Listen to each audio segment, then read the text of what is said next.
Isang picture po ang kumakalat ngayon sa social media. At ito po ay kuha sa resumption ng Senate Plenary Session kaninang Martes, November 11, 2025. At kung mapapansin niyo, bakante po yung upuan na yan.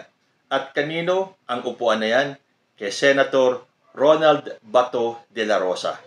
Dahil ayon po dito sa GMA News, Bato de la Rosa no show as Senate resumes session. Senator Ronald Bato de la Rosa was absent during the resumption Tuesday of the plenary session at the Senate. During the roll call, Senate President Vicente Tito Soto III noted that 20 out of 24 senators were present. Aside from De La Rosa, Senators Francis Chis Escudero, Camille Villar, and Juan Miguel Zubiri were absent. Mukhang mga Duterte senators tong wala kanina. De La Rosa's absence in the session came after the announcement of Ombudsman Jesus Crispin Remulla over the weekend that the International Criminal Court or yung ICC has already issued an arrest warrant against him.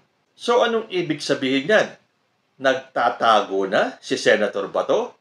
Hindi ba marami ang hindi naniwala at sinabing fake news daw itong statement ni Boying Remulla na meron na ngang warrant of arrest si Senator Bato? Dahil kahit yung ibang sangay ng gobyerno natin tulad ng DOJ ay sinasabing wala pang confirmation o hindi pa naglalabas ng official statement ang ICC tungkol sa arrest warrant. At sinabi din ng ICC mismo na wala pang confirmation itong warrant of arrest ni Senator Bato. Pero fake nga ba talaga ang balita ni Boying Remulla? Pakinggan po natin siya. Kung tatanungin niyo ako kung meron warrant, meron. Nasa telepono ko. I have a copy. Pero, hindi pa yan, hindi siya official copy, kaya, basta alam ko meron. Meron, confirmed yan. Nasa telepono ko yung warrant. Pero, hindi yan official copy. Dadaan niya sa proper channels para ma-implement yan. Sir, have you talked to DOJ? Kasi iba yung sinabi nila. Wala pa sila. Wala. Nauna ako sa kanila. So, ayan. Nanindigan si Ombudsman Jesus Crispin Remulla na totoo yung warrant of arrest. Kung paano siya nagkaroon ng access dyan sa warrant of arrest na yan, magaling talaga si Boying Remulla. Pero siyempre, kaya nga may tinatawag na mga intel eh. At nakakuha nga si Boying Remulla ng kopya ng warrant of arrest. Kung hindi naman pala naniniwala itong kampo ni Bato de la Rosa na meron na siyang warrant of arrest, nasan siya? Bakit siya no-show sa Senado kanina? Hindi nga ba ang tapang-tapang pa ni Bato? Napanood nyo ba yung isang video niya kung saan hinamon pa niya si former Senator Sonny Trillanes na pusasan siya at silbihan ng warrant of arrest? Go ahead, make my day, Mr. Trillanes! Bihan mo! Sige ka lang, dyan ng ICC. Sige! Go ahead! Kahit sumama ka ba, mag-serve ng warrant. Sumama ka, ikaw mismo magpusa sa akin. Pero sabi ko nga pagmasdan niyong mabuti ang muka, lalo na yung mata ni Bato de la Rosa, mababanaag ninyo yung takot. Sino ba naman ang di matatakot? Nakikita ni Bato de la Rosa kung anong pinagdadaanan ni Digong ngayon sa ICC. At yun ang kanyang pagdadaanan. So kahit na anong tapang ng kanyang mga statement, meron din siya mga statement na nagpapahiwatig na nagmamatigas siya na hindi siya magpapahuli sa ICC. Sabi pa niya, hindi ako magpahuli, hindi ako sasama, hindi ako magpahuli. Hindi ako lalabas sa aking comfort zone. May comfort zone sa Philippines. Bakit ako pupunta sa ibang bansa? Dito ako sa Pilipinas. Dito ako pinanganak. Dito ako mamamatay sa bansa kong sinilangan. Na siya namang sinususugan ng mga Duterte senators. Ano ba ang statement ni Senator Alan Peter Cayetano? Sabi niya, ang dapat maging final arbiter ay ang mga lokal na korte. tutol si Senate Minority Leader Alan Peter Cayetano na mas makapangyarihan ang International Criminal Court kaysa sa mga lokal na korte at nanawagan ito sa pamahalaan na magkaroon ng tiwala sa sariling criminal justice system. Naku, marami na pong walang tiwala sa ating justice system. Kaya nga yung mga biktima ng EJK sa International Court dumulog dahil alam nila nung panahon ni Digong walang kahihinatnan yung kanilang pag-file ng kaso kung dito nila isasampa yung mga kasong yun. So, dumulog sila sa ICC. Kaya nga tayo may international courts. Ang pagkakaalam ko, hindi lang naman yung ICC ang international court. Meron pa pong iba. At tayo, porque tayo ay kasama sa international community, dapat tayong sumunod sa batas ng international courts. Okay, meron tayong sarili nating batas. Pero, hindi naman po dito final yung mga kaso sa ICC. Napakalinaw po nun. Kaya nga nandun si Digong eh. O baka naman kasi ipaglalaban nyo na naman yung jurisdiction na yan. Eh kahit na nga yung mga elementary students, maiintindihan na ang hinahabol ng ICC ay yung mga kasong nagawa ng mga taong ito nung panahon na tayo ay miyembro pa ng ICC. As simple as that. Pinagugulo pa nitong mga Duterte senators na to. Pinagpipilitan na wala naman daw jurisdiction ang ICC sa atin. Yes, ngayon wala na. Wala na nga silang pakialam kung ano pa ang gawing krimen nitong si Digong o ni Bato o kung sino pa ang kasangkot dyan after nung tayo ay mawala na sa ICC. Pero, kayong mga nagbubulag-bulagan, nagbibingi-bingihan, nagbobobobobohan, alam ninyo na ang hinahabol ng ICC ay yung mga krimen na nagawa nung tayo ay miyembro pa. Ganun lang po kasimple yun. So kahit na anong sabihin nitong si Alan Peter Cayetano, hindi nyo na mapagtatakpan ang mga krimen na ginawa ni Bato de la Rosa. Sabi nga ni Robin Padilla, busy po ako ngayon sa pagsasaayos at paghahanda ng relief goods para sa parating na bagyo. Bago nyo kami ipagkanulo para maipakulong, magbanat muna tayo ng buto para makatulong tayo sa kapwa. Ito na naman kayo eh. Ang gusto nyo, isang issue lang ang iintindihin ng gobyerno natin. Napakadaming issue ang kinahaharap ng Pilipinas. Ibig sabihin, ihihinto mo na lahat. Dito muna tayo. Marami na po ang tumutulong sa mga nasalanta ng baha, ng bagyo, ng lindol. Hindi naman po ibig sabihin na hihinto na ang gobyerno. Hindi na sisilipin yung ibang mga problema natin. At kung makapagsalita itong si Robin Padilla, ipinagkanulo. Bago daw sila ipagkanulo at ipakulong, magbanat-banat muna ng buto. Aba, isabihin mo yan sa mga kasamahan mo. Imbis na i-mind condition ang mga tao na walang pakialam ang ICC sa atin, turuan mo rin sila magbanat ng buto, Robin Padilla. Dahil sa mga oras na to, kahit na ano pang sabihin yung mga Duterte senators, kayo-kayo na lang ang naniniwala na walang jurisdiction ang ICC sa kaso ni Digong or ni Bato de la Rosa or ni Bongo at kung mamalas-malasin si Sara Duterte. At walang nagkanulo sa kanila, Senator Robin. Si Digong, ipinagkanulo niya ang sarili niya sa mga statement na nanggaling mismo sa bibig ni Digong. Alam na po natin yan. Ilang beses na natin napapanood. It is all over social media. Kung paano inamin ni Digong na marami na siyang napatay, marami na siyang pinapatay, marami na siyang inutusang pumatay, at kasama pa nga sa kanyang death squad itong si Bato de la Rosa. Na pinaninindigan ni Bato na nagbibiro lang daw itong si Digong nung sinabi niyang kasama si Bato sa kanyang death squad. Gawin pang sinungaling ngayon si Digong? Pero wala ba talaga tayong obligasyon na isurrender itong si Bato de la Rosa sa ICC? Taliwas po yan sa sinabi ni Attorney Cristina Conti. Dahil sabi niya, pag-aresto, pagsuko kay Bato sa ICC, obligasyon ng gobyerno. The Marcos administration has to enforce his arrest and surrender to the ICC as part of our continuing obligations to the court. Also, following the recent decision on the jurisdiction challenge of Rodrigo Duterte in his case. Hindi nga ba?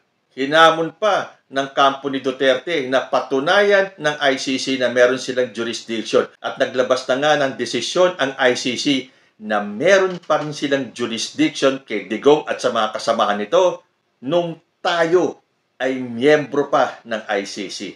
At ano na ba ang statement ng DOJ tungkol dito sa kaso or sa arrest warrant ni Senator Bato? Sabi pa rin sa balita ng GMA News, Philippines to carry out ICC arrest warrant versus Bato if issued, can extradite, surrender him. The Philippines will carry out an arrest warrant against Senator Ronald Bato de la Rosa if the International Criminal Court issues it, an official of the Department of Justice said Tuesday. Sabi ni Prosecutor General Richard Dong Fadulyon, I believe that we will have to comply. One of the possible situations would be just determining the length of time when it will be actually implemented. Oh, kaya naman pala. Siguro nalaman na ito ni Bato de la Rosa kaya siya po ay nagtago na. Dahil di ba sinabi ni Tito Soto na hindi siya papayag na mahuli itong si de la Rosa sa loob ng Senado? Na marami ang nag-react at hindi nagustuhan itong parang pagkakanlong ni Tito Soto kay Bato de la Rosa. Kahit na sinabi pa ni Tito Sen na outside, wala nang pakialam ang Senado dito kay Bato at pwede na siyang hulihin kahit saan man, wag lang sa Senado. Pero ngayon, parang ang paliwanag naman ni Tito Sen ay parang ang pangit naman tignan kasi kung right in the middle of the session ay makikitang hinuhuli si Bato. Dahil may kinatawag silang courtesy na yan eh. Pero ngayon sinasabi naman ni Tito Sen na siya ay nagtatanong-tanong na sa mga legal experts kung ano ang dapat gawin dito sa kaso ni De La Rosa. Nako, patay na talaga. Mukhang wala na talagang kawala itong si Senator Bato. Kasi sabi ko nga sa inyo tulad nung ipagkanulo, pahiram Robin Padilla, anong salitang kanulo? Nung ipinagkanulo ni Digong ang sarili niya sa mga statement na binitawan niya, ito rin naman kasing si Bato de la Rosa. Ipinagkakanulo din niya yung sarili niya. Natandaan nyo yung isang interview niya kung saan inamin niya ang pagpatay? Actually, lahat ng napatay ko, nagsisisi ako. Bakit buhay yan eh. Kahit nag-ano kasama yung tao na yan, ako, after makainkwento ako, tapos may mapatay, pupunta agad ako na simbahan. Hihingi ako ng patawad kay Lord. Lord, kahit nag-ano kasama yung tao na yun, he deserved to live. Dahil tao pa rin siya. Oh, sa tingin niyo hindi nakarating sa ICC itong pag-amin ni Bato de la Rosa na marami din siyang napatay? Tapos ngayon, humihingi ang kampo ni Senator Bato ng due process? Sabi nga dito sa Bombo Radio, kampo ni Senator Bato, tiwala susunod sa batas ang gobyerno sakaling may arrest warrant. Naglabas ng opisyal na pahayag ang kampo ni Senador Bato de la Rosa ukol sa impormasyong kumakalat na nag-issue na umano ang ICC ng warrant of arrest. Ngunit gayunpaman, kahit wala pang katiyakan ang impormasyon, tiwala naman ang kampo ni De La Rosa sa pamahalaan na tatalima ito sa kung ano ang nakasaad sa saligang batas. So, ibig sabihin, humihingi sila ng due process. Hihingi kayo ng due process? Ano ba ang inalis ninyo sa mga taong naging biktima ng inyong war on drugs? Hindi ba pinagkaitan nyo sila ng due process? At ngayon, hihingi kayo ng due process? May naging panawagan tuloy si Senate President Pro Tempore Ping Lacson kay Senator Bato. Sabi niya, I hope we can talk to give him some advice, hindi para magtago, but to go about facing the criminal charges. Wala na kasing ibang magagawa si Senator Bato kung hindi ang mag-give in at sumurrender na lang. Kasi kahit na anong pagtatago pa o kahit na anong pang sabihin ng mga Duterte senators, wala na pong kawala itong si Senator Bato. You just have to let him go. Aba, hindi naman papayag yung mga rabid na mga Duterte na hindi ibigay si Bato de la Rosa sa ICC. Alangan naman si Digong lang, ang kanilang tatay lang, ang mag-suffer, ang dumaan sa hirap. Marami namang kasabwat si Digong, hindi ba? In fact, kahit na itong si Sara Duterte ay may advice kay Bato. Sabi dito sa balita, Sara Duterte also said she has advised Senator Ronald Bato de la Rosa to prepare for possible development in the International Criminal Court's investigation into the previous administration's war on drugs after Ombudsman Jesus Crispin Remulla said that the ICC has issued an arrest warrant against De La Rosa. Sabi ni Sara Duterte, sinabi ko sa kanya din na ang paghahanda niya magsisimula sa pagpili niya ng isang international law expert at merong experience sa ICC. O, kita nyo na? Anong ibig sabihin nun? Hindi papayag si Sara Duterte na yung tatay niya lang ang maghirap dyan sa ICC, na dapat paghandaan na ni Bato de la Rosa ang pagdating ng kanyang warrant of arrest at mamili na ng isang international lawyer na expert sa mga kasong ito. Parang katulad ni Attorney Kaufman. So sa tingin ninyo, hanggang kailan mapapatagal ni Senator Bato ang kanyang pagtatago? Kasi it will be useless. Total, sinabi mo naman na nanaginip ka kung saan pinayagan si Digong na mabigyan ng house arrest, niyakap ka pa niya at sinabi niyang okay na siya doon. Mukhang nagkatotoo na ang iyong panaginip. At bago po ako magtapos, meron po akong nabasang post itong si Sir Jack, isang DDS attack dog. Ito po post ni Sir Jack Argota. Papuputol ko pag nadala nyo sa ICC si Senator Bato. Malabo yan kahit puwersahin nyo pa dahil hindi miyembro ng ICC ang Pinas. O nakita nyo na ang ginagawa ng mga DDS sa kapwa DDS sa kakakalat nila ng maling impormasyon na wala ng jurisdiction ng ICC sa kaso na Digong. Ito tuloy. May magpapaputol ng kanyang pag naipadala daw itong si Senator Bato sa ICC. Abangan po natin yan. Kayo po, ano ang masasabi nyo? Comment lang po down below and I will see you in my next video. Diyos ti Agnina.